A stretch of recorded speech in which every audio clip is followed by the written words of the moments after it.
अस्सलामुअलैकुम। स्टूडियो में हम HTML के लिस्ट एलिमेंट्स को देख रहे होंगे कि हम किस तरह से कोई भी एक लिस्ट तैयार कर सकते हैं। यानी कि अब आपको मैं बताऊं, जैसे कि आप एडवांटेज डिसएडवांटेज किसी भी टॉपिक का लिख रहे होते हैं तो आप क्या कर रहे होते हैं, वो पॉइंट की शक्ल में आप दे रहे होते हैं। तो उस कंडीशन में आप कुछ भी डाटा लिखने के लिए ना लिस्ट को यूज कर रहे होते हैं। चलिए वीडियो में मैं आपको बता दूं कि HTML लिस्ट जो है ना वो अलाउ करती है वेब डेवलपर को कि वो एक जो सेट रिलेटेड मतलब आइटम्स जो उसके पास डिफरेंट आइटम्स होते हैं ना उनको एक अलग मतलब कि लाइन्स के अंदर लिख के उसको साइड से एक निशान लगाया जाता है, जिससे हमें पता चलता है कि ये एक अलग चीज है, ये एक अलग चीज है। चलो मैं आपको दिखा देता हूँ। तो अब वो ना तीन बेसिकली टाइप्स होंगी इसकी लिस्ट की। तो पहली टाइप होगी अनऑर्डर लिस्ट, यानी कि हमने अभी कोई भी लिस्ट तैयार करनी है ना वो किसी ऑर्डर में नहीं होगी, किसी एक वे में नहीं होगी।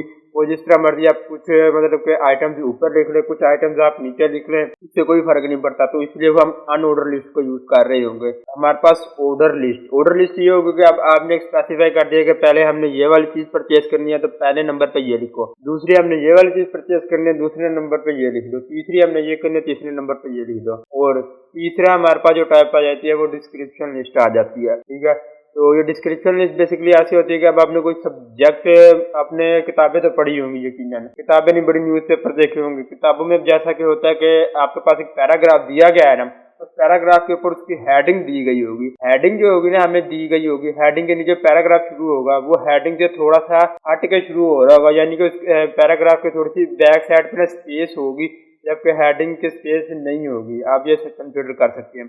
तो उस सूरत में हमने पैराग्राफ हेडिंग और उसकी पैराग्राफ लिखने के लिए हम जो यूज कर रहे होंगे वो डिस्क्रिप्शन लिस्ट होगी। बेसिकली ये वीडियो ना तीन अलग वीडियोस बन सकती थी इस टॉपिक के ऊपर। तो मैंने क्या किया, कोई कोर्स के अंदर ना मिनिमाइज जितना भी हो सके ना कम टाइम में आपको बहुत ज्यादा डाटा देने की कोशिश की है। तो इसलिए आप चैनल को सब्सक्राइब तो जरूर कर देना, कुछ हमें भी मोटिवेशन मिल जाए। तो अब चलते हैं कि पहले जो अनऑर्डर लिस्ट जो होती है, अनऑर्डर लिस्ट जैसा कि मैंने आपको बताया कि हम एडवांटेज डिसएडवांटेज लिखते हैं, तो उसमें हमने देखा हुआ कि साइड पे हम कुछ इस तरह से पॉइंट्स लगा रहे होते हैं कि ये हमारा एक होगा, ये हमारा दूसरा है और ये हमारा तीसरा पॉइंट है। ठीक है, तो अब इधर बेसिकली हम ना अनऑर्डर लिस्ट में तीन तरह अपने आइटम्स की ना निशानदेही कर सकते हैं। पहला क्या, हम सर्कल की सूरत में दे सकते हैं। हम एक ये सर्कल है, हम सर्कल डिफाइन कर सकते हैं। हम सर्कल की कंडीशन लगाकर हम सब में सर्कल की फॉर्म डिजाइन के तौर पर दे सकते हैं। और दूसरा हम डिस्क का निशान दे सकते हैं। तीसरा हम अपने पास स्क्वायर का आइटम दे सकते हैं। ये मैं आपको कोड एडिटर पे बकायदा लाइव दिखाऊंगा। बेसिकली मेरा यहाँ पे समझाने का मकसद यह है कि आपको पहले थोड़ा सा ओवरव्यू हो जाए चीजें है क्या। तो ये हमारे पास तीन टाइप होने वाली है अनऑर्डर लिस्ट के अंदर, जो हम दे के अपना कोई भी डिजाइन कर रहे होंगे, अपनी वेबसाइट पर डिजाइन कर रहे होंगे कुछ भी चीज। तो उसके बाद आ जाती है ऑर्डर लिस्ट। तो ऑर्डर लिस्ट के अंदर भी हमारे पास बेसिकली ये कुछ टाइप्स आ जाती हैं। ऑर्डर लिस्ट के अंदर अब जैसे मैंने आपको बताया कि हम एक ऑर्डर में चीजें दे रहे होंगे कि पहले ये चीज है, फिर दूसरे नंबर पे ये है, तीसरे नंबर पे ये है, चौथे नंबर पे ये है। तो उस कंडीशन में हम ऑर्डर लिस्ट का यूज कर रहे होंगे। अब ऑर्डर लिस्ट में भी हम डिफरेंट टाइप से हम ऑर्डर दे सकते हैं। कैसे, हम या तो नंबरिंग की सूरत में दे सकते हैं, आप देख सकते हैं 1 2 3, या हम स्मॉल अल्फाबेट के जरिए दे सकते हैं, या हम कैपिटल अल्फाबेट के जरिए दे सकते हैं, या हम स्मॉल रोमन जो हमारे पास काउंटिंग आती है उसकी कंडीशन में दे सकते हैं, और ये लार्ज काउंटिंग की सूरत में हम दे सकते हैं। ये मैं आपको सारी कोड एडिटर पर लाइव दिखाऊंगा। तो अब तीसरी जो है डिस्क्रिप्शन लिस्ट, इसके बाद मैं आपको कोड एडिटर पे लेके जाता हूँ। तो ये हमारे पास डिस्क्रिप्शन लिस्ट आ गई। जैसे मैंने आपको बताया कि हमारे पास पहले होगा टाइटल, फिर हम उसका जो पैराग्राफ लिख रहे होंगे ना उसके बैक साइड पे थोड़ी स्पेस होगी, यानी कि हमारे पास जो टाइटल होगा ना, हेडिंग होगी, उससे थोड़ी सी हट के हमारे पास पैराग्राफ शुरू हो रहा होगा। ये पैराग्राफ शुरू हो रहा है हमारे पास। ठीक है, ये उसकी डिस्क्रिप्शन है जो भी चीज। और उसके बाद फिर इसी तरह हमारे पास जैसे दूसरा पैरा शुरू हो रहा होता है और फिर उसी के मतलब के हट के शुरू हो रही होती है, सॉरी टाइटल हेडिंग जो होती है दूसरी हेडिंग, और उसके बाद फिर उससे हट के जो हमारे पास पैराग्राफ शो हो रहा होता है। ठीक है, तो ये इस तरह से हमारे पास कुछ सामने शो हो रहे होंगे। तो उम्मीद करते इस चीज की आपको समझ आई होगी। अब मैं बकायदा आपको VS कोड पर जाके वहां पे समझाता हूँ, वहाँ पे इसकी बकायदा आपको कोडिंग भी बताता हूँ कि अनऑर्डर लिस्ट के लिए हम कौन सा टैग यूज करेंगे, ऑर्डर लिस्ट के लिए कौन सा टैग यूज करेंगे, डिस्क्रिप्शन लिस्ट के लिए कौन सा टैग यूज करेंगे, और ये टाइटल के लिए कौन सा टैग यूज करेंगे, और इसके डिस्क्रिप्शन के लिए कौन सा टैग यूज कर रहे होंगे, पैराग्राफ। तो कोड एडिटर पे चलते हैं, वहाँ पे आप इजीली समझ जाएंगे। तो ये कोड एडिटर पे आ चुके हैं। अब यहाँ पे क्या किया, अपनी index.html की फाइल क्रिएट कर ली है। ठीक है, अब मैं इसे हाइड कर देता हूँ और यहाँ पे मैं अब लिखता हूँ, हमने क्या लिखना था, अनऑर्डर। जिस पहले मैं लिख देता हूँ हेडिंग टैग, इसमें मैं लिख देता हूँ अदील कोड, और ये पहले जो मैं लिस्ट को डिफाइन कर रहा हूँ वो मेरे पास होगी अनऑर्डर लिस्ट। Order list. ठीक हो गया। और इसी तरह अन ऑर्डर लिस्ट हमारे पास एक आ गई, और दूसरी मेरे पास होगी ऑर्डर लिस्ट का, और तीसरा होगा डिस्क्रिप्शन लिस्ट का। ठीक है, तो अब ये मेरे पास है ऑर्डर लिस्ट। अब समझ, एक मिनट आप रुके जरा, जहाँ पे अब ये अनऑर्डर ऑर्डर लिस्ट आ गई। अब हमने अन ऑर्डर लिस्ट को बनाने के लिए ना जो हम टैग यूज करेंगे वो टैग बेसिकली होगा हमारे पास अन ऑर्डर लिस्ट, यानी कि अब आप देख सकते हैं कि यू से हमारे पास स्टार्ट हो रहा है। ठीक है, मतलब कि हम लिखेंगे अन ऑर्डर यू, ये हमारे पास है, और लिस्ट हमारा एल है, तो हम लिखेंगे यू एल अन ऑर्डर लिस्ट। ठीक हो गया। अब अन ऑर्डर लिस्ट लिखने के बाद अब मैं आपको लाइव सर्वर पे दिखाता हूँ। हमारे पास यहाँ पे वही सिर्फ 3 जो हमने हेडिंग टैग्स दिए है ना वो शो हो रहे हैं। मैं इनको कमेंट कर देता हूँ क्योंकि अभी हम कर रहे हैं अन ऑर्डर लिस्ट को। और अब देखिए, अब इस हेडिंग टैग के अलावा कुछ भी शो नहीं हो रहा, तो इसके लिए हमें यहाँ पे एक और टैग देना पड़ता है, लिस्ट आइटम। ठीक है, ये लिस्ट आइटम देने आप देख सकते हैं कि यहाँ पे हमारे पास शो हो रहा है क्या, एक हमारे पास डिस्क की फॉर्म शो हो रही है, और मैं इसके अंदर कुछ भी लिख देता हूँ, अदील कोड गुरु। ठीक हो गया, चैनल का नेम आ गया। अब मैं इसी तरह ना अपनी 3 बना लेता हूँ, लिस्ट के आइटम 3 बना लेता हूँ, और इसमें मैं लिख देता हूँ सब्सक्राइब चैनल। ठीक हो गया। और अब इधर मैं लिख देता हूँ लाइक कमेंट शेयर। मैं बेसिकली ये आपको समझाना चाह रहा हूँ कि हम लिस्ट आइटम में किस तरह से अपना ना कोई भी दे सकते हैं। ये मतलब कि 3 मैंने अब आपको बताइए ना, अब मैं आपको उनका डिफरेंस करके बताऊंगा कि हम किस तरह से इसकी टाइप्स को यूज करते हुए हम यूज कर रहे होंगे, डिस्क दे रहे होंगे या सर्कल दे रहे होंगे या हम स्क्वायर दे रहे होंगे। तो मैं यहाँ पे लिख दूं कमेंट एंड शेयर, और अब ये 3 चीजें हमारे पास आ चुकी हैं बेसिकली। तो अब आप देख सकते हैं कि हमारे पास बाय डिफॉल्ट जो हमें शो हो रहा है ना, वो हमारे पास क्या शो हो रहा है, हमारे पास डिस्क की फॉर्म में शो हो रहा होगा। अगर अब मैंने आपको जैसे कि पहले बताया, इसके हमारे पास और भी टाइप्स है, कौन कौन सी है। अब मैं यहाँ पे टाइप एट्रीब्यूट यूज कर रहा हूँ। उन डिस्क को या स्क्वायर को यूज करने के लिए ना मैं टाइप एट्रीब्यूट यूज करता हूँ। अब इधर मैं टाइप दे रहा हूँ कि मुझे किस वे में ये अपनी दिखानी है, ऑर्डर लिस्ट दिखानी है। ठीक है, अब हमारे पास बाय डिफॉल्ट डिस्क है, मैं सर्कल दिखाना चाहता हूँ, तो मैं सर्कल लिखूंगा। आप देख सकते हैं कि यहाँ पे हमें सर्कल के फॉर्म में अब दिखाई दे रही है। तो इसी तरह अगर मैं यहाँ पे, मैंने आपको 3 टाइप बताई थी ना, एक तो उसने बाय डिफॉल्ट हमें दिखा दी डिस्क की, और दूसरी मैंने आपको दिखा दी सर्कल। हम टाइप लिख रहे होंगे, सर्कल लिख रहे होंगे। बेसिकली ये हम CSS की प्रॉपर्टी यूज कर रहे हैं यहाँ पे। ठीक है, मतलब इस चीज को हम CSS के जरिए करते हैं ज्यादातर। एक बेस्ट वे जो है, मैं आपको बता रहा हूँ कि HTML के जरिए भी आप कर सकते हैं इसे। तो अब आपको दिखाता हूँ, यहाँ पे स्क्वायर हमने ले लिया। अब आप देख सकते हैं कि यहाँ पे हमने स्क्वायर फॉर्म में दिखा दिया गया है। तो इस तरह हम 3 कंडीशन दे रहे होंगे, और आपको डिस्क का भी दिखा देता हूँ। ये मैंने डिस्क लिखा, उसने मुझे डिस्क दिखा दिया, और ये बाय डिफॉल्ट हमारे पास मौजूद होती है। ठीक है, और अब चलते हैं इसकी दूसरी जो हमारे पास आ जाती है, ये तो हो गई अनऑर्डर लिस्ट।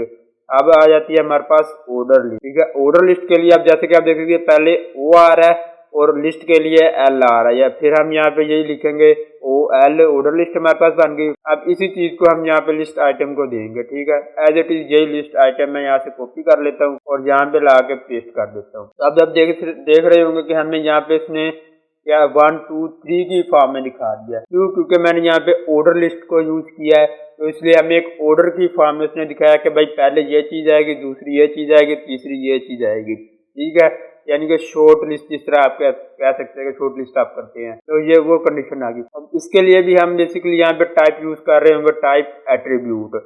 अगर आपको एट्रीब्यूट्स का नहीं पता तो आप चैनल के ऊपर मेरी सेपरेट वीडियो मौजूद है, आप जाके देख सकते हैं। तो अब यहाँ पे बेसिकली मेरे पास बाय डिफॉल्ट जो हो रहा है वो काउंटिंग की कंडीशन आ रही है। मैं क्या चाह रहा हूँ, मैं चाह रहा हूँ कि स्मॉल ए, मैंने देखा जैसे स्मॉल ए लिखा, उसने क्या किया, मुझे स्मॉल ए की कंडीशन, मतलब स्मॉल ABC की सूरत में ना उसने मुझे दिखा दिया हमारे पास ABC। तो इस सूरत में उसने हमें शॉर्ट करके दे दिया, ऑर्डर करके हमने ऑर्डर फ्राहम कर दिया। अब मैं चाहता हूँ नहीं, मुझे स्मॉल में नहीं दिखाना, मेरी रिक्वायरमेंट स्मॉल की नहीं है, मेरी रिक्वायरमेंट कैपिटल ए की है। मैंने कैपिटल ए लिखा, उसने मुझे क्या किया, कैपिटल ABC की सूरत में कंडीशन में हमें ऑर्डर की फॉर्म में दिखा दिया कि पहले अदिल कोड गुरु ए है, फिर इधर क्या लिखना था, इधर सब्सक्राइब लिखना था, तो सब्सक्राइब आ गया इधर। ठीक हो गया, और उसके बाद ABC ये चीज़ आ गई। ठीक है, अब हमारे पास जो ओ टाइप आ जाती है वो रोमन काउंटिंग आ जाती है। अब देखें 1 2 3 स्मॉल में उसने हमें दिखा दी है, और इसी तरह अगर मैं इसे कैपिटल में दिखाना चाहूँ तो उसके लिए सिंपल मैं कैपिटल I को यूज़ कर लूँगा। तो हमें कैपिटल की सूरत में दिखा दी जाएगी। तो ये हमारे पास होगी अनऑर्डर लिस्ट और ये हमारे पास ऑर्डर लिस्ट होगी। यकीनन अब आपको समझ आ चुकी होगी कि हम किस तरह से अनऑर्डर लिस्ट को और ऑर्डर लिस्ट को यूज कर रहे होंगे। अब तीसरी हमारे पास आ जाती है डिस्क्रिप्शन लिस्ट। तो मैं यहाँ पे डिस्क्रिप्शन लिस्ट लिख देता हूँ। लिस्ट हमारे पास बाय डिफॉल्ट है तो मैं अनकमेंट कर देता हूँ इसे, और ये हमारे पास डिस्क्रिप्शन लिस्ट आ गई है। ठीक है, अब इसके अंदर भी मैं इसी चीज़ को इसको नहीं खैर यूज़ करेंगे क्योंकि अब हमारे पास एक अलग चीज़ आ गई है। तो इसके अंदर हम सबसे पहले जो यूज़ कर रहे होंगे ना डिस्क्रिप्शन लिस्ट के लिए, मैंने आपको दिखाया था कि पीपीटी में हम पहले टाइटल दे रहे होंगे। तो उसके लिए DT डाटा टाइटल आप कह सकते हैं या डिस्क्रिप्शन का टाइटल आप कह सकते हैं, इस तरह भी आप जैसे भी आप एक्सप्लेन करना चाहें। अब मैं यहाँ पे क्या करता हूँ, मैं यहाँ पे लिख देता हूँ वेबसाइट। ठीक है, आप नीचे देख सकते हैं कि वेबसाइट शो हो चुकी है हमारे पास इधर जो मैंने यहाँ पे लिखा है। तो मैं इसको ऐसा करता हूँ, बोल्ड कर देता हूँ, H2 टैग दे देते हैं इसे। तो ये H2 टैग में आ गया, बोल्डनेस हो गई है। अब ये जो मैंने दे दिया उसका टाइटल पैराग्राफ का। अब पैराग्राफ लिखने के लिए जो हम टैग यूज कर रहे होंगे ना वो DD डिस्क्रिप्शन डिटेल आप कह सकते हैं, डाटा डिटेल आप कह सकते हैं। ठीक है, अब इसके अंदर मैं पैराग्राफ लिखता हूँ। जैसे ही मैं इसके अंदर पैराग्राफ लिखूंगा आप देखें कि इसने क्या किया, अब ये हमारे पास हेडिंग है, नीचे उसने क्या किया, हमें पैराग्राफ की सूरत में पीछे एक बाय डिफॉल्ट स्पेस दिया और हमें एक प्रॉपर पैराग्राफ शो करवाया कि हाँ ये हमारे पास हेडिंग है, उसके बाद उसके नीचे हमारे पास पैराग्राफ शो हो रहा है। ठीक है, अब एक और मैं आपको लिख कर दिखाता हूँ जिससे आपकी अंडरस्टैंडिंग और बढ़ जाएगी। तो उसके लिए DT यानी कि डिस्क्रिप्शन टाइटल आप कह सकते हैं ले लिया हमने। इसके अंदर मैं लिख देता हूँ चैनल। ठीक है, अब आपको दिखाता हूँ, ये देखें नीचे हमारे पास चैनल लिखा आ रहा है। ठीक है, और अब मैं इसको भी H2 टैग में दे देता हूँ। तो ये हमारे पास आ गया नीचे चैनल। अब इसकी भी मैं डिस्क्रिप्शन की डिटेल देता हूँ, तो मैं DD टैग को यूज करूंगा। ठीक है, और इसके अंदर लोरम, ये भी मैंने लोरम किया है, ये भी मैंने आपको वीडियो चैनल की लिस्ट जो प्ले लिस्ट है ना उसके अंदर एक्सप्लेन किया हुआ है, आप जाकर देख सकते हैं। तो अब यहाँ पे आप देख सकते हैं कि ये मैंने एक हेडिंग दी, हेडिंग के नीचे उसने मुझे पैराग्राफ की कंडीशन में दिखा दिया, एक पैरा दिखा दिया। ठीक है, आपको इजीली आप समझ आ चुकी होगी कि हमारे पास अनऑर्डर लिस्ट जो ऑर्डर लिस्ट जो होती है ना, पहले अनऑर्डर लिस्ट जो होती है ना वो हमें बदलों के पीछे जो हमारी टाइप्स होगी वो या तो डिस्क होगी या स्क्वायर होगी या हमारे पास सर्कल होगी। ये तीन कंडीशन की टाइप्स होती हैं जिसके जरिए हम अपनी लिस्ट को डिफाइन कर रहे होते हैं। और ऑर्डर लिस्ट में हम बेसिकली दे रहे होते हैं या तो हम काउंटिंग दे रहे होंगे 1 2 3, या हम ABC दे रहे होंगे स्मॉल अल्फाबेट कैपिटल अल्फाबेट में, या हम रोमन काउंटिंग दे रहे होंगे स्मॉल में या कैपिटल में हम दे रहे होंगे। ये टाइप मैंने आपको बता दी है। और उसके बाद हम डिस्क्रिप्शन लिस्ट हमने देखी जिसके अंदर हम पहले एक DT टैग का यूज कर रहे हैं। DT टैग का यानी कि डिस्क्रिप्शन का टाइटल हम दे रहे हैं और फिर हम नीचे आ रहे हैं डिस्क्रिप्शन की हम डिटेल दे रहे होंगे। तो इस तरह हम पैराग्राफ लिख रहे होंगे, कोई आर्टिकल जो लिख रहे होते हैं ना वेबसाइट के ऊपर, बेसिकली उनके लिए ये ज्यादा यूजेबल चीज है। तो उम्मीद करता हूँ ये वीडियो आपको पसंद आई होगी। पसंद आई है तो वीडियो को लाइक जरूर कर दीजिए और चैनल को जरूर सब्सक्राइब कर दीजिएगा और बेल को जरूर ऑल पे सेट कीजिएगा ताकि हर आने वाली न्यू वीडियो का नोटिफिकेशन आपको फौरी मिल सके। आज की वीडियो इतनी ही, मिलते हैं नेक्स्ट वीडियो में नेक्स्ट कंटेंट के साथ। तब तक के लिए टेक केयर, अल्लाह हाफिज़।